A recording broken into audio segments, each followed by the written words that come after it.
The message arrived just after midnight. Parker sat alone in the editing room, the glow of the monitors washing the walls in pale blue light, when a new email appeared on the screen. The subject line read, "Please, I think there's someone living in my house." He clicked it. A woman's voice played from the attached video, shaky, scared, desperate. Her name was Amber. She said she was 20 years old and had recently moved into the house her late uncle left her. At first, she thought the creaks and whispers at night were just part of being alone in an old house. But the noises got worse. "I keep hearing someone whispering my name," she said, her breath uneven. "And last night, I saw someone standing in the hallway. I think they're living here." Her eyes darted off screen. In the faint light behind her, Parker could see something that looked like a shadow, thin, human-shaped, moving across the back wall. Then the video cut out. He stared at the black screen for a long moment, then turned to Chester. "Do you think she's legit?" Chester rubbed his eyes. "Everyone who writes to us thinks they're hearing things. But that video, man, it didn't look staged." They exchanged a look neither wanted to acknowledge. Finally, Parker said quietly, "We need to help her." They reached Amber's house the next afternoon. It stood at the end of a long, cracked driveway surrounded by tall, whispering trees. The air felt heavy, the kind that clung to your skin. Even from outside, something about the house felt wrong.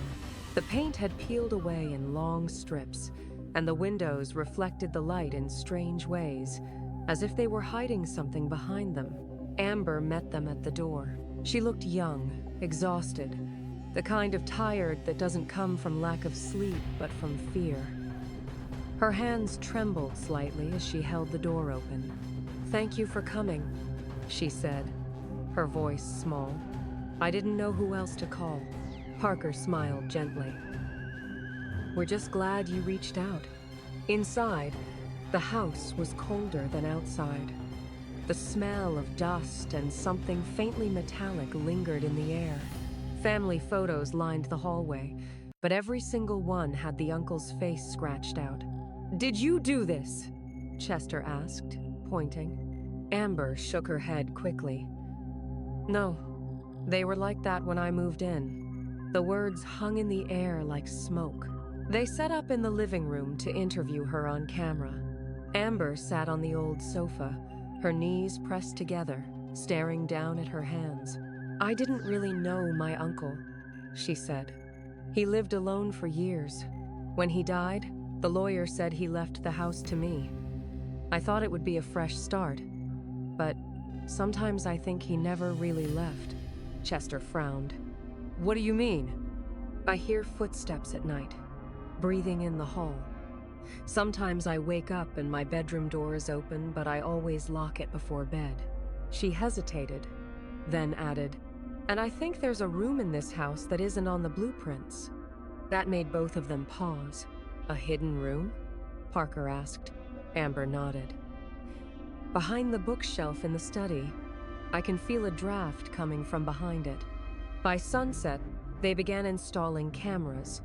One in Amber's bedroom, one in the hallway, one downstairs near the study. The house groaned as the temperature dropped. Every sound echoed too long. As Chester placed a camera by the bookshelf, he noticed something odd. A thin seam along the wall behind it, like a door frame sealed shut.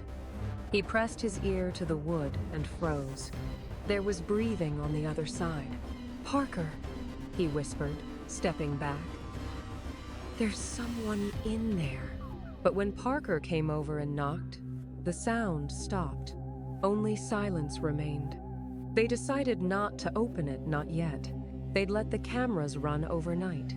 The house felt different after midnight, too still, too watchful. They stayed in the living room with their laptops, watching the live feeds. Amber tried to sleep upstairs, but the cameras in her room showed her tossing restlessly. At 1:52 a.m., the hallway camera picked up movement. A figure, faint, blurry, passed in front of the lens. Parker rewound the footage. The figure was tall, female, hair matted, wearing what looked like a hospital gown. "Amber doesn't own anything like that," Chester said. Parker leaned closer to the screen. "Where did she come from?" They checked the downstairs feed. The woman was walking past the bookshelf, dragging her hand along the wall. Her fingers left faint marks, dark and wet. Then she turned toward the camera. For half a second, her face filled the frame, eyes hollow, skin gray, mouth slightly open as if caught mid-breath before the feed glitched into static. Parker's throat tightened. "She's not supposed to be here." At dawn, they reviewed the footage again with Amber. When the image of the woman appeared, Amber covered her mouth, trembling. "I've seen her before," she whispered. "In my dreams." "Do you think she's connected to your uncle?" Chester asked. Amber didn't answer. She just looked toward the study, toward the bookshelf hiding the sealed wall. For the first time, daylight didn't make the house feel safer. As Parker packed up the equipment, he noticed something carved into the wooden frame of the door, something none of them had seen before. A single word, written unevenly, like scratched by fingernails.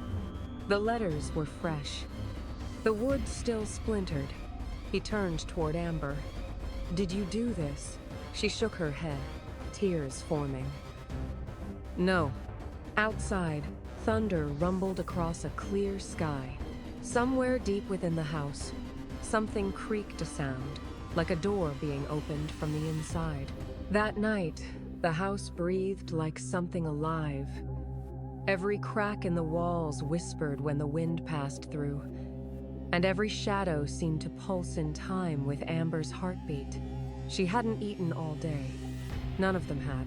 Chester sat in the living room, watching the monitors glow faintly in the dark. Parker was in the kitchen, making weak coffee that tasted like dust. Upstairs, Amber moved from room to room, unable to stay still. She said she felt someone walking behind her, matching her steps. At first, Parker thought she was exaggerating, until the sound came again. Slow, uneven footsteps echoing above their heads. He grabbed a flashlight. "Amber?" Her voice floated down from the stairs. "It's not me." The flashlight beam wavered across the walls, catching the framed photos. Now, the scratched-out faces of the uncle seemed deeper, gouged raw into the glass. Chester's camera flickered. "Something's wrong with the feed," he said.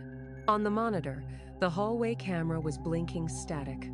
Between each flicker, something stood closer and closer to the lens, a pale shape, featureless, swaying slightly, its hair hanging forward as if soaked. Then the screen went black. Parker and Chester ran upstairs. The hallway was empty, except for a faint smear of red along the baseboard, leading toward Amber's bedroom. She stood by the doorway, pale as paper. "It's her," she whispered. "Who?" Parker demanded. "The woman. She keeps whispering in my ear. She says she used to live here." Her eyes darted toward the study, to the wall behind the bookshelf. "She says that's where she died." For a long moment, no one moved. Then Parker swallowed hard and said, "We're opening that wall tomorrow." That night, they tried to sleep. The cameras recorded everything. The slow shifting of blankets, the subtle creaks in the floorboards. And somewhere between 2 and 3 a.m., the sound of quiet laughter, faint, feminine, too close to the microphones. Amber woke with a start, eyes wide in the dark. She turned on her lamp and gasped. On the wall above her bed, someone had written a single word in smeared red. "Help." She screamed, and the lights in every room flickered at once. Parker and Chester burst in, but the room was empty except for her. The writing was still fresh, dripping down the plaster. They replayed the footage. The hallway camera, restored for just a few seconds, showed the woman again. She emerged from the study, dragging her hand along the wall, as if tracing a path she'd walked 100 times. She stopped outside Amber's door, turned, and looked directly at the camera. Her mouth moved silently. Then the feed glitched again, and when the picture returned, she was gone. Amber broke down crying. Parker tried to comfort her, but he could feel the air vibrating, that strange pressure before a storm. The house was listening. By morning, the word on the wall had faded, the color seeping into the paint until it was nothing but a shadow of itself. The men decided to tear down the bookshelf. It didn't take long. Behind it was a thin wooden door, old and swollen with moisture, its handle missing. Parker pried it open with a screwdriver, and the smell that came out made everyone gag, a thick stench of iron and rot. Inside was a small room, barely wide enough to stand in.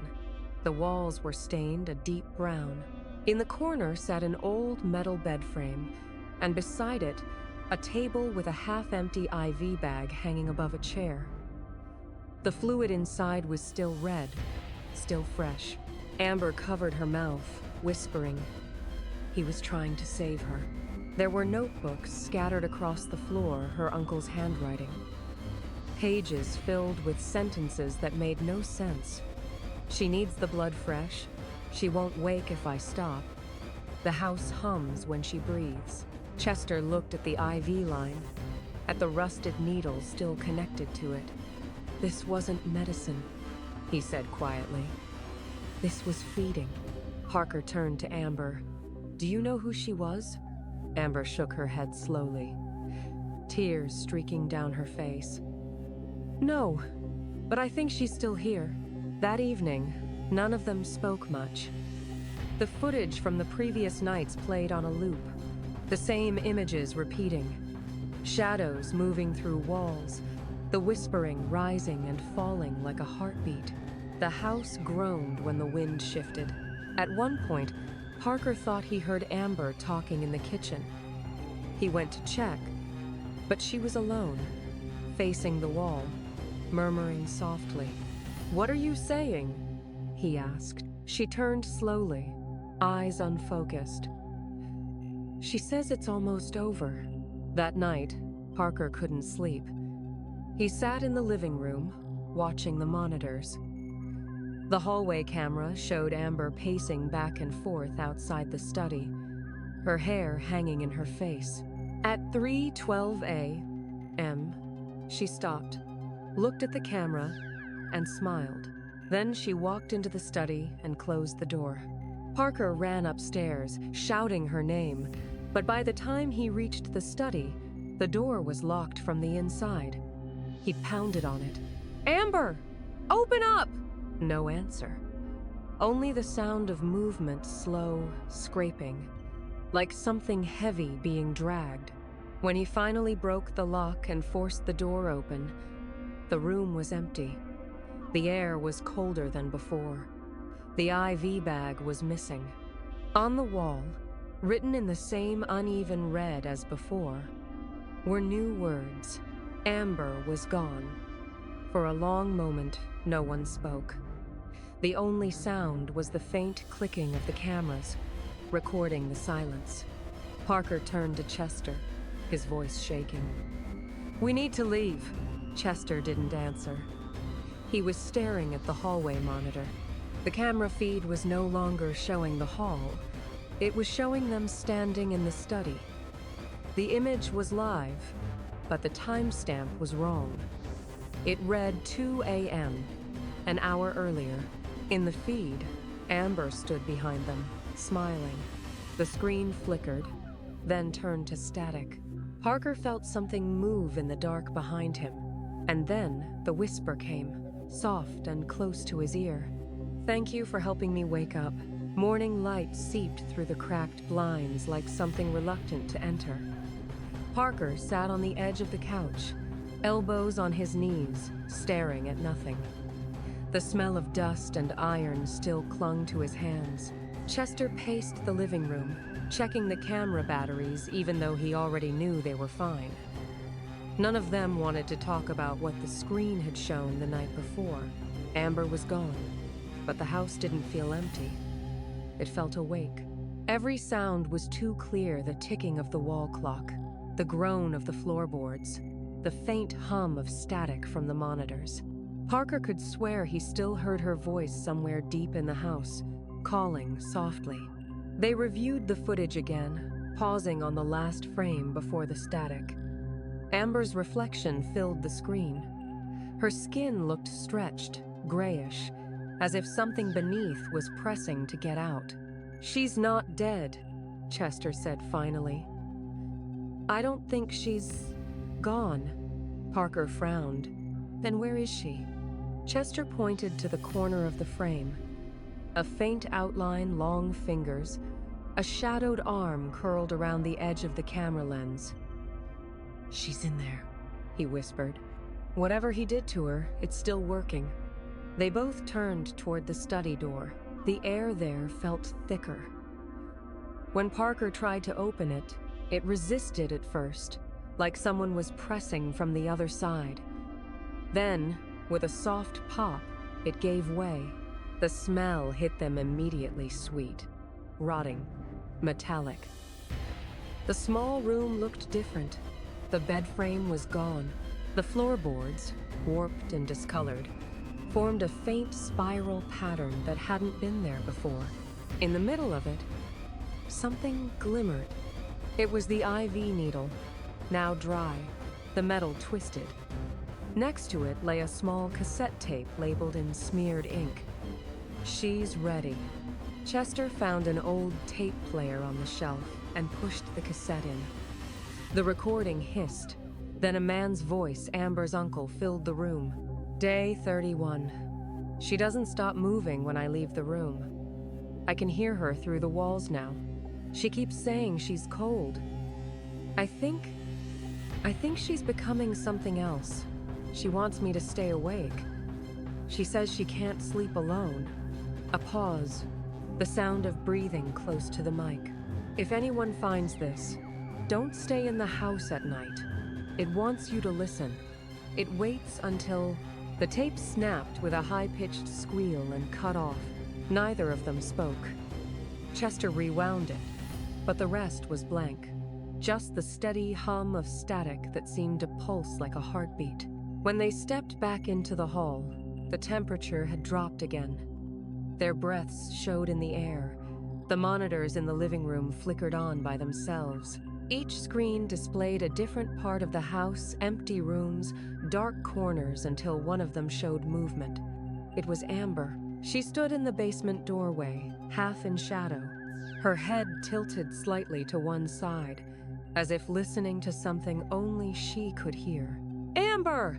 Parker shouted, bolting down the hall. The basement door creaked open before he reached it. The smell hit first mold, wet earth, something metallic underneath. He descended the stairs slowly, flashlight trembling in his hand. "Amber?" No response, just the sound of dripping water. When he reached the bottom, he saw her. She was standing with her back to him, motionless, facing the far wall. Her hair was hanging over her shoulders, damp and tangled. "Amber," he said again, quieter. She turned her head. Her eyes were wrong. The pupils had gone milky white, her mouth twisting into a smile that didn't belong to her. "Thank you for helping me," she whispered. "I couldn't wake up before." Parker stepped back. "We're getting you out of here." But she didn't move. Instead, she lifted one hand and pressed it flat against the wall. The stone shuddered beneath her fingers like soft flesh. Something behind it moved. Chester reached the bottom of the stairs, gasping. "Parker, what's happening to her?" The wall began to bulge outward. Shapes pressed against it from the other side: faces, hands, ribs stretching the surface like wet fabric. the air filled with a low moan that made their teeth ache. Amber's smile widened. "He wanted to keep her alive," she murmured, almost lovingly. "Now she's awake. She's everywhere." The bulging wall split open. A thick, dark liquid poured through, followed by something pale and enormous, sliding free, a half-human figure with too many limbs, dragging itself across the basement floor. Its face looked like Amber's for a moment, then like someone else's. They ran. The stairs shuddered under their feet as the creature crawled after them, each movement wet and deliberate. Parker slammed the basement door and threw a chair against it. The wood bent inward from the pressure on the other side. "Out! Now!" he shouted. They sprinted through the hall, toward the front door, but the lights overhead began to explode one by one, plunging the house into darkness. The air filled with whispering voices, hundreds, all saying the same word: help. When they reached the door, it wouldn't open. Parker kicked it until the wood cracked, but it wouldn't give. Then Chester turned, eyes wide. Look! Amber was standing at the end of the hall again. Her hands were at her sides, her head tilted. Behind her, the wall bulged and pulsed with something moving beneath it. "Amber! Please," Parker said, voice breaking. "Let us go." She smiled. "It's too late for that." The lights went out completely. For several seconds, there was only breathing fast, panicked, and then silence. When the lights flickered back on, the hallway was empty.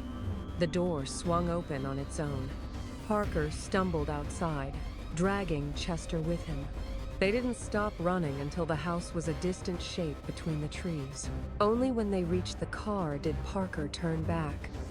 Through the upstairs window, a light glowed faintly, and for a moment he could swear he saw Amber standing there, waving. Then the window shattered, and the light went out. The rain started before they reached town. Thick, heavy drops that hammered the windshield, drowning out every sound except the rhythmic squeak of the wipers. Parker drove without speaking. Chester stared out the window, replaying the last thing he'd seen. Amber's eyes, white as glass, her voice curling into that whisper that wasn't hers. They didn't call the police. What could they say? A dead woman's house tried to breathe? The walls were moving? No one would believe them. They rented a motel room on the edge of town and tried to convince themselves it was over. But the house wasn't done with them. At 2:37 a.m., Parker woke to the sound of dripping water. The bathroom light was on. He pushed the door open and froze. The sink was full of red liquid that wasn't water. In the mirror, his reflection blinked a second too late. "Chester," he whispered. Chester stirred, groggy. What's wrong?" "Look," Parker pointed to the TV. It had turned itself on. The static flickered. Then an image appeared, grainy, black and white security footage of the basement. Amber stood in the center, staring straight up at the camera. Her lips moved slowly. "Come back." Chester grabbed the remote and switched the TV off, but the sound didn't stop. Her voice kept whispering from somewhere inside the walls. They left before dawn. By afternoon, they were back on that same cracked driveway. The house looked smaller in the daylight, quiet, almost fragile. But as they stepped inside, the air thickened again. The cameras they'd left behind were still recording. Every screen blinked the same message in red letters: "She's home." They followed the trail of smeared footprints down to the basement door. It was shut tight. The wood bowed inward, as if the pressure behind it had never stopped. "Are we really doing this?" Chester muttered. Parker nodded. "We have to know." The hinges screamed as they forced the door open. The basement was flooded now, ankle-deep water reflecting the light from their flashlights. The smell of decay was stronger, sweet and unbearable. Amber stood at the far end again, half submerged. Her skin had taken on that same gray tone as the creature they'd seen before. The IV line dangled from her arm like a thread. "Amber," Parker said softly, "we can help you. You don't have to stay here." She smiled without blinking. "I'm not alone." The water rippled. The shadows around her thickened, spreading out across the floor. From the reflection, they could see faces, dozens of them, pressing up through the surface, like drowning people trying to rise. Chester whispered, "Jesus." The camera lights flickered. One by one, the faces in the water turned their eyes upward. Amber lifted her arms, and the room trembled. "She said she needed help," Parker breathed. This is what she meant. The walls began to pulse again. Something moved inside them, bones cracking, wood bending. Then the floor gave way. They fell into darkness. When Parker came to, he was lying on cold stone. His flashlight had cracked, its beam barely cutting through the black. The air smelled of wet earth and old blood. Somewhere nearby, water dripped steadily. "Chester?" No answer. Only the slow scrape of something dragging itself closer. He turned the light. Chester was there, sitting upright, but his head was tilted at a wrong angle, eyes open and glassy. His lips were moving, whispering words Parker couldn't hear. Behind him, a figure rose from the shadows, taller than before, its limbs impossibly long. The features of several faces blended into one. Amber's voice came from everywhere at once. "You shouldn't have left me alone." Parker scrambled back, but the creature reached out. Its hand brushed his arm, cold and slick, and the world went white. When he opened his eyes again, it was daylight. He was in his car, parked at the edge of the forest. The engine was off, keys still in the ignition. The passenger seat was empty. He looked down. His clothes were clean, dry, but his hands were smeared with something dark under the nails. He checked the camera beside him, every file corrupted except one. He pressed play. The footage showed him and Chester entering the basement. But this time there was no creature, no flood, just Amber, sitting calmly on the floor, smiling. "Thank you for coming back," she said on the screen. "Now I can rest." Then the camera turned slowly until it faced him. The man in the frame wasn't Parker. The eyes were too pale, the smile too wide. The reflection blinked twice, out of sync. The video ended. He sat there for a long time, the forest whispering around him. Finally, he started the car and drove away, not noticing the faint red letters that had appeared across the cracked screen of the camera. 3 days later, local police entered the property after neighbors complained of strange noises. They found the basement flooded and the walls covered in handprints. The investigators reported hearing whispers, but blamed it on echoes. No bodies were recovered. When they reviewed the recovered footage, the final frame showed Amber sitting on the basement floor, her back to the camera. Behind her, written in dripping letters across the wall, were the words, "She really needed our help." But it was too late. Then the tape cut to black. They never filed a full report. The official story said Amber Collins, age 20, was missing, presumed dead. The house was condemned 2 weeks later, boarded up, its doors sealed with bright orange warning tape. Locals said you could still hear sounds from inside at night, the creak of floorboards, the faint buzz of cameras still running somewhere deep within. No one ever mentioned the 2 men who'd come to help her. Their names didn't make the papers. No one knew that Parker still existed. Quietly, somewhere else, still filming. He moved across the state line, rented a small apartment above a hardware store, and told himself the job was over. He didn't sleep much. When he did, he dreamed of that house, its walls breathing, the sound of dripping water, the whisper that always came just before he woke. Stay with me. He bought new cameras, not to film anyone else this time, but to watch himself. The first recordings were uneventful. Him sitting on the couch, him falling asleep, the steady glow of the streetlight outside the window. But on the third night, at exactly 2:37 a.m., the feed flickered. A shape moved across the frame, soft and quick, almost invisible. He rewound.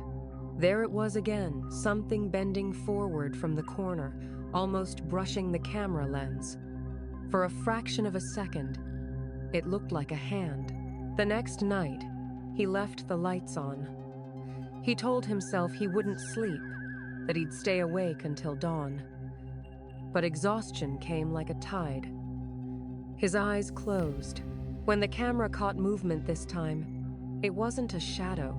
It was a reflection. The glass of the television screen showed Amber standing behind him, her face perfectly calm, her lips moving as if speaking directly to the camera. No sound. He woke just before sunrise, the TV still humming. The reflection was gone. Weeks passed. He stopped leaving the apartment. The footage kept changing when he wasn't watching. Sometimes he'd see himself moving in ways he didn't remember getting up at night, whispering to someone off screen. Other times, the screen would freeze for several minutes, and when the image returned, he'd be standing closer to the lens, smiling faintly, eyes unfocused. He started writing notes on his walls just to keep track of time. Awake?